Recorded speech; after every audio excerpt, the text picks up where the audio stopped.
The Cinemania Society presents Window Shopper by Patrick Ireland. Read for you by Andy Slack.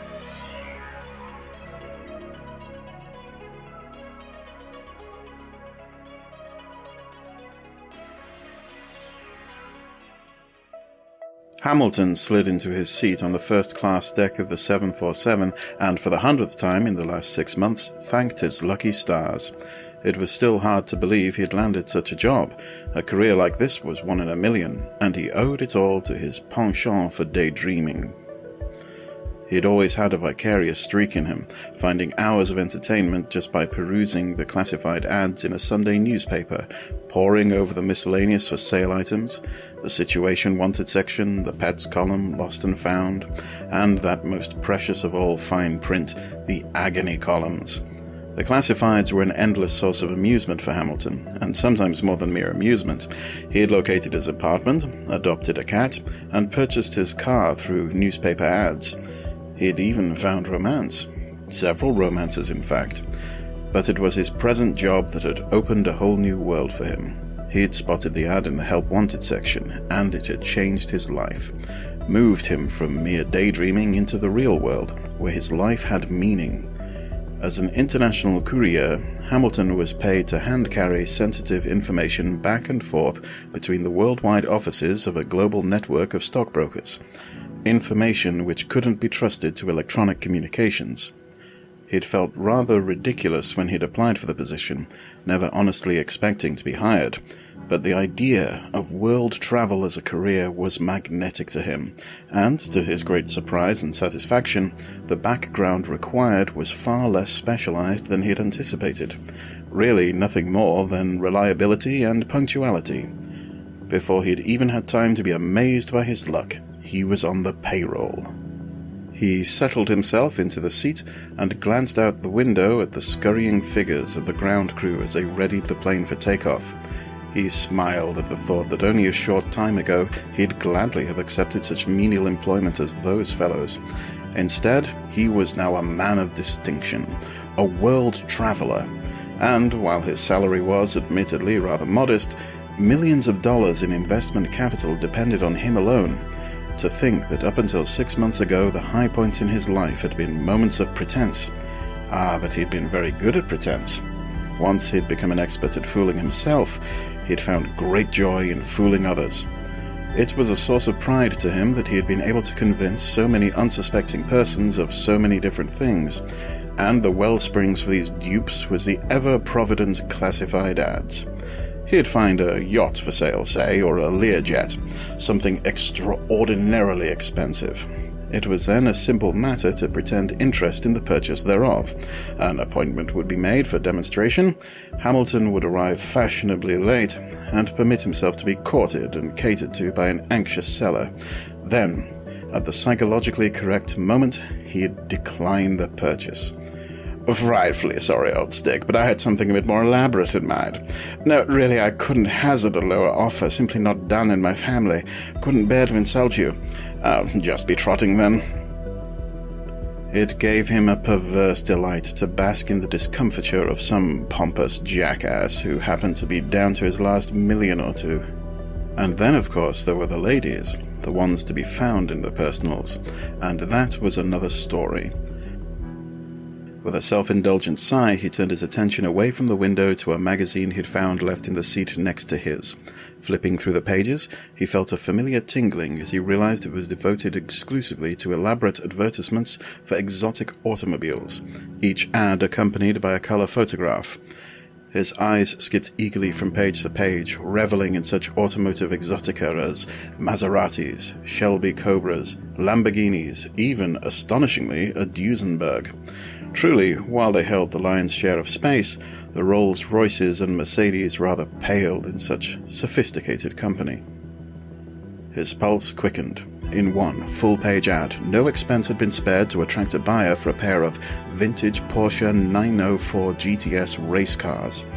Lean black brutes, alien to his eyes, they seemed to spring from the page with a life of their own. Ferocious beasts, starving for victory and possessed of the speed to capture it under any circumstances. He was entranced. The The tone of the advertisement was affectedly complacent, calculated to pander to the most conceited temperament. The price? A mere $250,000 the pair. Hamilton gagged, eyes bulging at the glossy photo. The last sentences were a rather sardonic little jab at the common person. Call for appointment to see and appreciate. If you can even afford to think about buying these cars, you can certainly afford to fly to Zurich, Switzerland, for the first-hand look they deserve. Hamilton took this twist of the blade personally, finding himself rather short of breath at such arrogance, and it came to him that this business trip he was on would afford him an opportunity to repay in kind. Zurich, in fact, was his destination, and he was exactly the man to handle this singular bit of pomposity. He whiled away the hours in flight, absorbed with the magazine and its breathtaking photographs.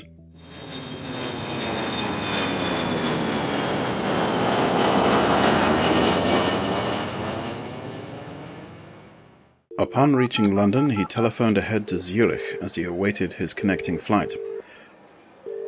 "Yes, that's right. The 11 a.m. flight from London. I'd appreciate it if you could pick me up at the airport. The name's Lyle Hamilton. Thank you." He allowed himself to smile.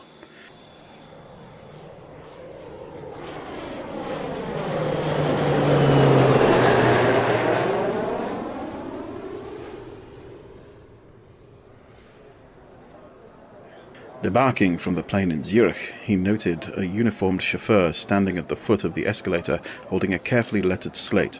"Mr. Hamilton," it read. He nodded at the chauffeur. "I'm Hamilton," he said. "First name?" the chauffeur asked, professionally suspicious. "Lyle." The chauffeur smiled slightly and nodded back. "This way, Mr. Hamilton," he said, leading the way to an elegant 1928 Pierce Arrow limousine, complete with enclosed passenger compartment. Hamilton sank into the glove-soft leather and relaxed, smiling at the proffered bottle of Dom Perignon and permitting the chauffeur to fill his cut-crystal champagne flute.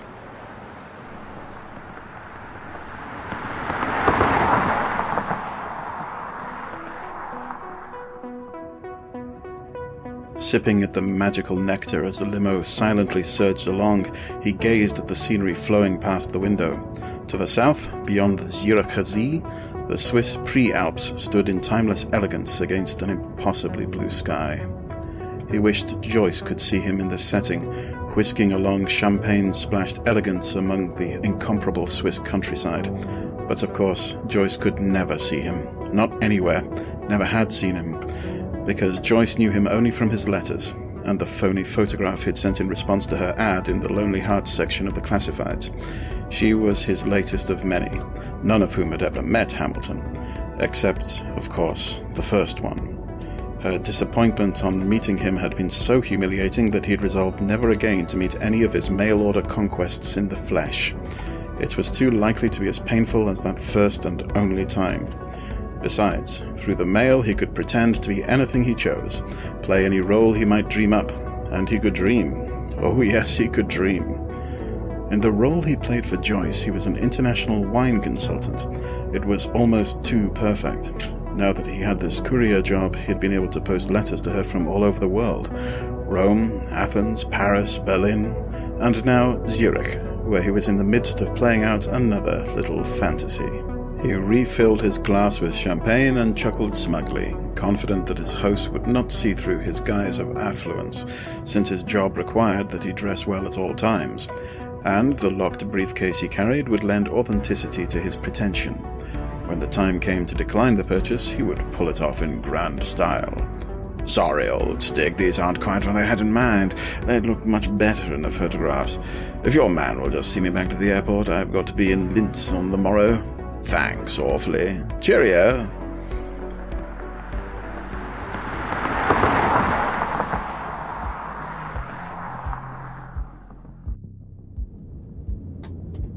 The limo was approaching a grotesque wrought-iron gate, having turned from the main road some way back.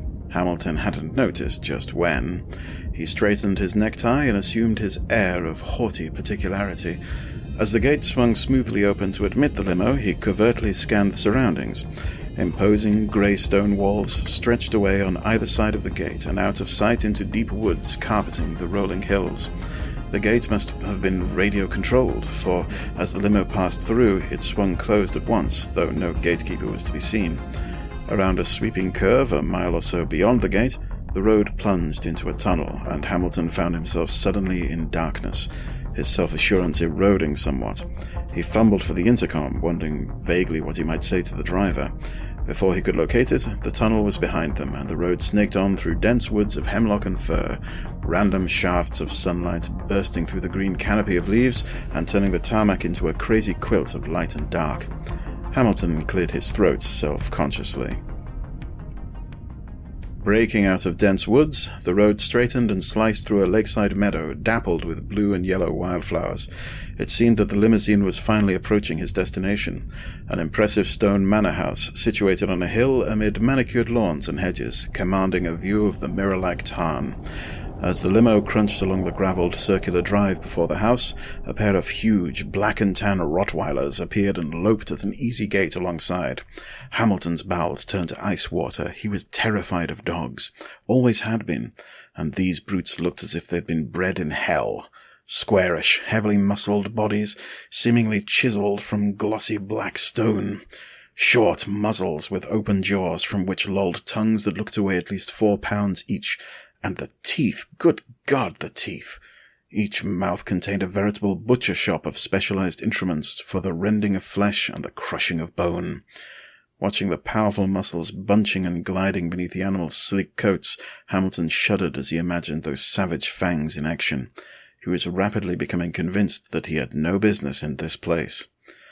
The driver stopped at the foot of a flagstone walkway leading to the porch and set the parking brake. He slid from beneath the steering wheel and stepped down to be greeted by the panting dogs, though, in truth, the greeting seemed to be more of an inspection of the chauffeur than a joyful reunion. Evidently they approved, their stumpy tails wagging slightly. The two of them accompanied the driver as he strode to the rear of the limo and opened the door for Hamilton. Hamilton tried to swallow his fear. He had heard that dogs can sense apprehension, and it makes them more aggressive, although he couldn't see how these monsters could be any more aggressive than they already were. They seemed to be in charge of the present situation, as if he and the driver were subordinate to them, rather than the other way around. Quaking, Hamilton stepped from the limo, and the dogs convened instantly upon him. He stood rigid in terror as they prodded and snuffled at him, the coarse fur rippling along the napes of their massive necks.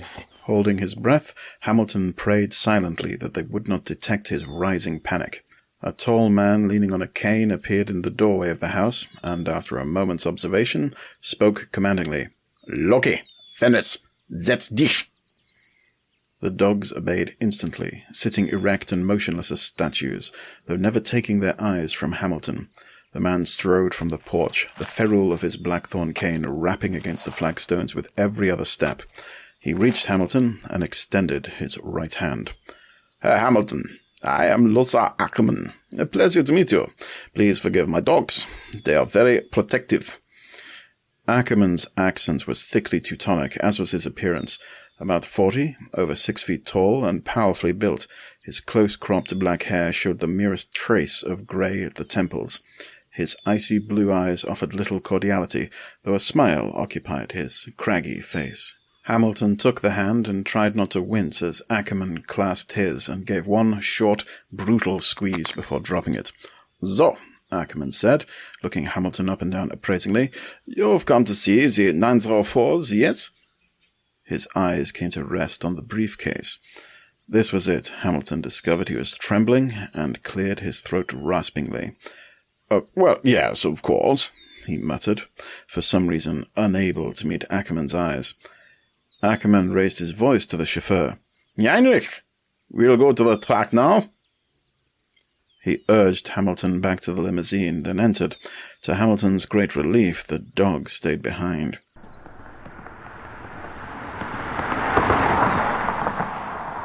Once inside the limo and rolling, Ackerman wasted no time in getting to the point. "You bought some money?" He nodded towards the briefcase. Hamilton cleared his throat again. Things were moving rather more rapidly than he had bargained for. In the presence of this aggressive man, his composure was melting away like a child's sandcastle under the rising tide. "Well," he hedged, "let's just say I came prepared." Ackerman, though, was not about to be satisfied with such temporization. "American currency," he demanded, prodding the briefcase with his cane. In the face of such obduracy, Hamilton was unable to rally his pretense of disdainful superiority. "May I see the cars first, Mr. Ackerman?" Ackerman grinned mechanically. Of course. As you will see, they are perfect. They have won many concourses, many races. You will find no fault with them." He made this last sound like a command, and Ackerman was quite obviously accustomed to being obeyed. "Perfection, Herr Hamilton, is everything to me," he went on in tones worthy of a drill sergeant. "It is not my way to be content with mere excellence. Only perfection is good enough for me." He paused, noting Hamilton's gaze upon the blackthorn cane. "Ah, yes, you make note of my cane. As well you may. A racing accident, not my fault. Another driver collided with me as I was overtaking him in a tight turn. He was killed, and rightly so. The fool. Unfortunately, my leg was permanently damaged, and so I must contend with an imperfect body. You will agree this is a great joke, yes?" Ackerman barked mirthless laughter. It was not a pleasant sound, rather like that of a butcher splitting chops with a cleaver. Hamilton began to perspire, remembering the isolation of this estate and the fact that his presence here was unknown to anyone. Desperately, he sorted through his store of excuses for backing out of purchases. None were anywhere near suitable for such a forceful man as this. Indeed, most were calculated to deliver a thinly veiled insult to the would-be seller. He didn't dare insult this man. In fact, he didn't see how he could decline without admitting his imposture, and even this alternative was frightening. There was no telling what a man like Ackerman might do if angered. The limo was easing down a gentle slope which overlooked an oval track. Alongside the track stood a low metal building with many large doors, all of them closed. "My test track and garage," Ackerman was saying, but Hamilton's eyes were drawn to movement from one end of the structure. Bounding towards the limousine were 3 more Rottweilers. His throat contracted in an involuntary effort to swallow, but the dryness of his mouth permitted no more than a dull clicking sound. "As you can see," Ackerman continued, "my cars are well guarded." He rolled an eye towards Hamilton, and his teeth showed behind a twisted smile. "You know, these animals are remarkably efficient feeders, not unlike a school of sharks. They can dispose of large quantities of raw meat and bone in a very short time." Hamilton's tongue felt like hot sandpaper as he unconsciously licked his lips. There was little doubt as to just what raw meat Ackerman was referring to. By now, the huge dogs were alongside the limo, effortlessly keeping pace as the driver wheeled onto the concrete apron in front of the garage. He stopped before a door marked with the stallion rampant arms of Porsche. Ackerman opened a panel in the walnut lacquer cabinet. Inside were a dozen or so numbered buttons. He pressed one, and the sectional steel garage door began to rise. Lights came on inside the bay, and Hamilton's eyes were suddenly filled with the glossy black 904s. The lines of their radical design bespoke the same aggressiveness as did Ackerman himself. They were pure racing machines, with no concessions to such banalities as fashion or ornament. Every curve, every line and contour of them was optimally functional, and the obvious function of the sum of their parts was speed. Yet, in an almost unearthly way, they were beautiful, incredibly so. The photographs he'd seen in the magazine, impressive as they were, had in no way captured the true spirit of these magnificent machines. They seemed almost to breathe with a life of their own. Heinrich appeared, opening the door for Hamilton and drawing his attention away from the sleek pair of racers. The dogs were waiting.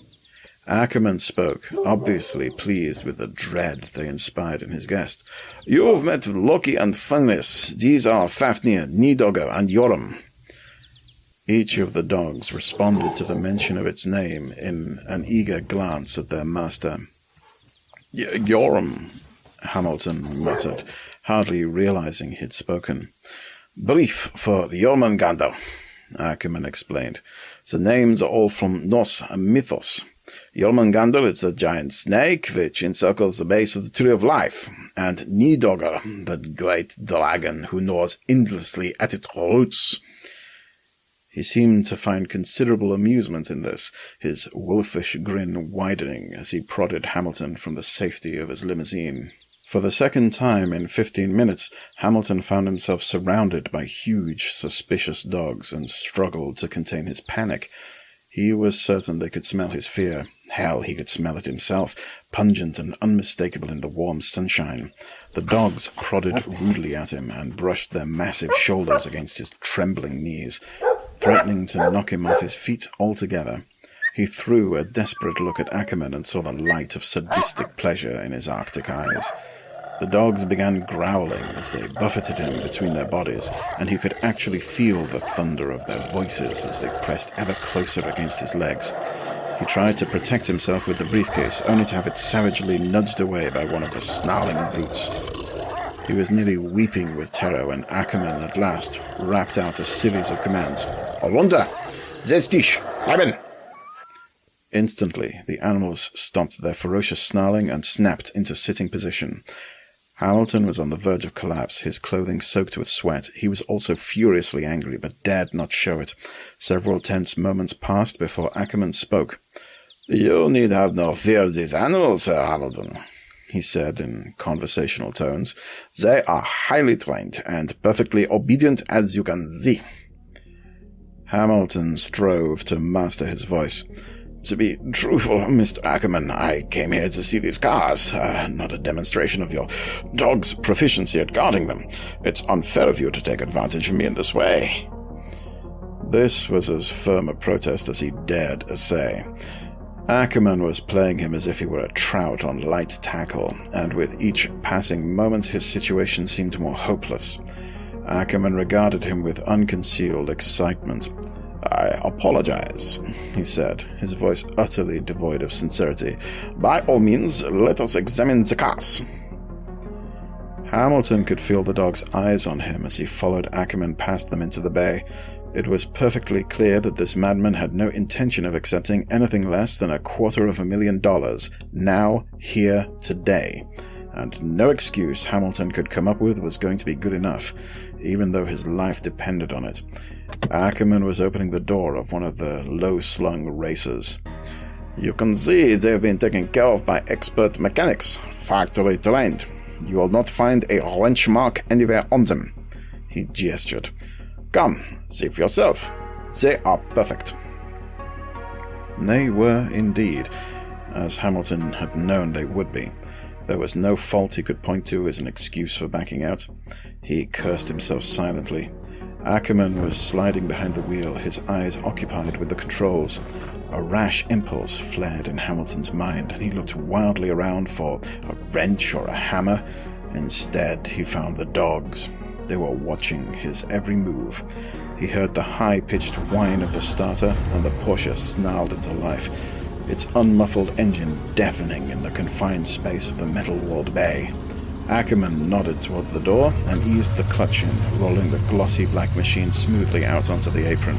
Hamilton followed, making a wide circle around the dogs.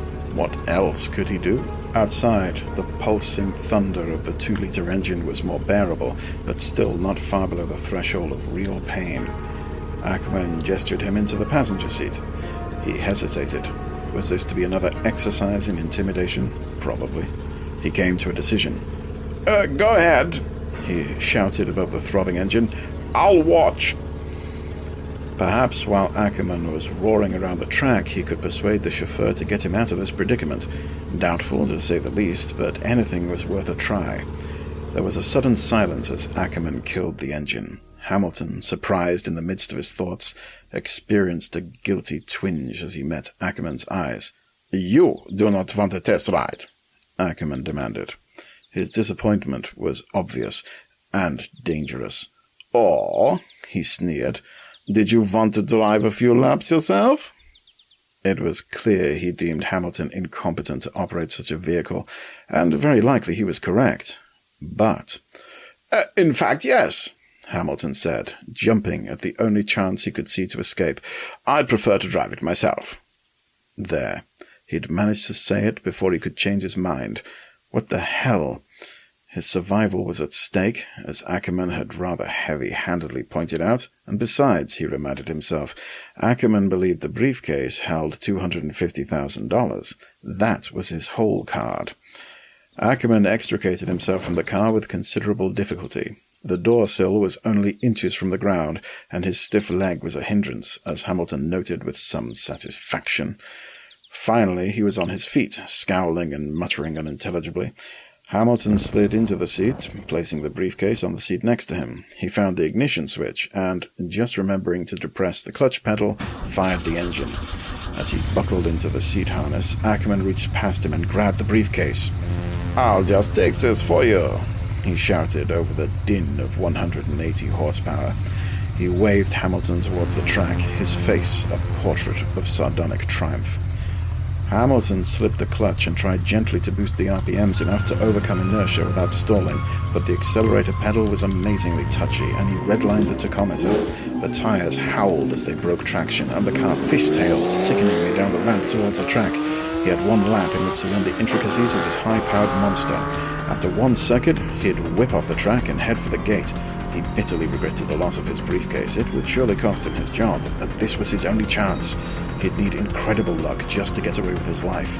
He shifted gears, grinding and shuddering as he swept into the first turn and fought to concentrate on the controls. How many times had he dreamed of being behind the wheel of a race car? Well, damn it, here he was. And it was only a car after all. He overcorrected as he came into the straightaway and jagged back and forth across the entire width of the track before he regained control. God, this thing was touchy. He stabbed his left foot at the clutch to shift higher and hit the brake pedal instead just as he was entering the second turn. The car slammed into a four-wheel drift, and in desperation, Hamilton released the steering wheel, lifting his foot from the accelerator and noticing the speedometer for the first time. A giant fist clamped his heart as he saw that he was doing 130. As the car miraculously recovered, he realized that the indicated speed was in kilometers, which converted to a mere 80 miles per hour. He fought his way through the remainder of the curve, accelerating again on the straightaway, and there ahead was the ramp leading back to the estate road. He gripped the wheel and entered the ramp between the sleek curves of the wheel wells. This would have to be it. Hamilton roared down the straightaway and up the sloping ramp to the apron. Ackerman, the dogs, and the limousine blurred past on his right as he accelerated into the estate road and headed back the way they'd come. He had no time for a look in the rearview mirror, all his attention being required to keep his fretful little overpowered skateboard on the road. As he wheeled through the numerous turnings of the road, he began to feel a little glow of pride, suffusing the stark fear which had been gripping his guts for what seemed like an eternity, but he dared not spare the intention to enjoy it. The driveway to the manor house flashed past on his left, and the next moment he was belting along beside the lake, the speedo reaching 190. He remembered there was a tunnel up ahead somewhere and judiciously throttled back, finally able to spare a glance at the rearview mirror. No pursuit was in sight, thank God. His mind leaped ahead. How was he going to get past the gate? Well, he thought, grinning slightly, he'd burned that bridge when he came to it. Ahead yawned the tunnel. The rock walls flanking its mouth looked remarkably hard and unforgiving. He downshifted and took a deep breath. The next instant he was in total darkness, the thunderous growl of the engine blatting off the surrounding stone walls and thundering in his eardrums. The steering wheel felt like a slender bar of soap in his sweaty hands. He heard himself moan softly, and there was light ahead. Another second, and he flashed into sunshine, fighting to hold the car steady through a long, sweeping right-hand curve. The gate was not far off now. He began to slow the car, seeming to have outrun his panic for the time being. Shifting down through the gears, he pondered the problem of the gate. He assumed it was operated in the same way as the garage doors. Perhaps there was a transmitter in the car. Not likely, but he began looking anyway. The roadway flared, and the gate was before him, looking very substantial in the grey stone wall. He took a second look. My God, it was swinging open. His mind reeled. Could there be an electric eye along the approach? Well, it didn't matter. He was free now. Through the gate and onto the road, he sped directly into the massive stainless steel roadway toward the Rolls-Royce, which was just turning to enter the gate. There was a thundering crash as the two vehicles ground together, broken glass scattering like diamonds across the roadway. The nose of the fiberglass-bodied 904 buckled for a millisecond, then shattered blindingly, the suspension members and steering gear contorting and snapping at a stress they'd never been designed to take. The box-beam longitudinal frame members dove under the front axle of the Rolls, sparks showering in every direction. In less than a second, both vehicles were at rest. the tortured remains of the Porsche beneath the front axle of the big rolls. A jet of blistering steam from the ruptured radiator of the larger car seared Hamilton's neck, and he struggled desperately to free himself from the wreckage. He heard voices. "What in the hell is my 904 doing out here?" An obviously enraged woman was demanding. "I'm sure I don't know, Sir Beth," a man's voice replied. "Did you recognize the driver?" "It's no one I've ever seen. Get him out of there. If he's still alive, I want some answers." Hamilton was still alive, all right, and beginning to wish he wasn't. A man's face came into view as the hood of the Rolls was raised. "Are you all right?" I don't know," was all he could say. It happened to be the truth. "Do you mind telling us what you're doing in this car, on this property?" "Trying to get away from the madman," he groaned. "Please, get me out of here." "Of course," the man assured him. "What's this about a madman?" "Ackerman, the owner." The stranger's face showed amazement. "Ackerman? Owner? What in hell do you mean? My wife owns this car." The woman's voice rose above this last. "David, what does he mean? Is he deranged?" Hamilton was beginning to think this may well be the case. Nothing was making any sense. He hated himself for asking, but he had to know. "Who is Ackerman, then?" "Ackerman? Why, he's our kennel keeper. What of it?" Hamilton began to giggle, at first softly, then louder and louder, until he was laughing uncontrollably, tears tracking down his cheeks and mixing with blood, and after a time his thoughts turned to Joyce.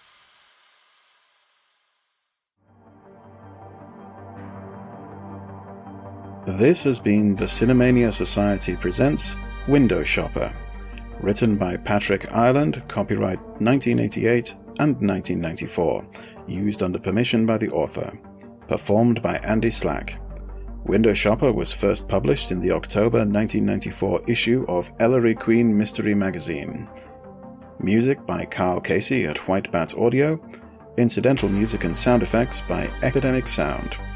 The Cinemania Society is a product of the Cinemania Society, LLC.